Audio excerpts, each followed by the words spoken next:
Friends, welcome to my KSY informative channel. ಯಾರಾದರೂ ನನ್ನ ಚಾನಲ್ನ ಸಬ್ಸ್ಕ್ರೈಬ್ ಮಾಡ್ದಲೇ ನೋಡ್ತಾ ಇದ್ದರೆ ಪ್ಲೀಸ್ ಒಂದು ಸಬ್ಸ್ಕ್ರೈಬ್ ಮಾಡ್ಕೊಳ್ಳಿ. ಹಾಗೆ ನಾನಿವತ್ತು ರಾಗಿ ದೋಸೆ ರೆಸಿಪಿನ ಹೇಳ್ಕೊಡ್ತಾ ಇದ್ದೀನಿ.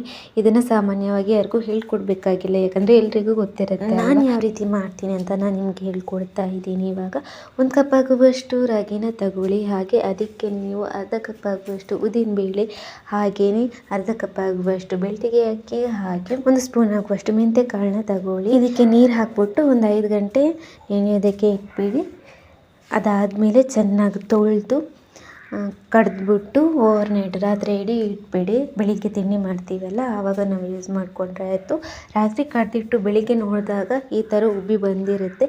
ಎಲ್ಲನೂ ಚೆನ್ನಾಗಿ ಚಮಚದಲ್ಲಿ ಸೌಟಲ್ಲಿ ಚೆನ್ನಾಗಿ ತಿರ್ಸ್ಕೊಂಡು ರುಚಿಗೆ ಎಷ್ಟು ಬೇಕಾಗುತ್ತೆ ಅಷ್ಟು ಉಪ್ಪು, ಹಾಗೆ ನೀರು ಬೇಕು ಅಂತ ದಪ್ಪ ಇತ್ತು ಅಂದರೆ ನೀರು ಬೇಕು ಅಂದರೆ ಸ್ವಲ್ಪ ಹಾಕ್ಕೊಳ್ಳಿ. ಅದಾದಮೇಲೆ ಚೆನ್ನಾಗಿ ಎಲ್ಲನೂ ಕಲಿಸ್ಬಿಟ್ಟು ಒಂದು ಸರ್ತಿ ಕಾವಲಿನ ಇಟ್ಬಿಟ್ಟು ಕಬ್ಬಿಣದ ತವ ಆದರೆ ಚೆನ್ನಾಗಿರುತ್ತೆ.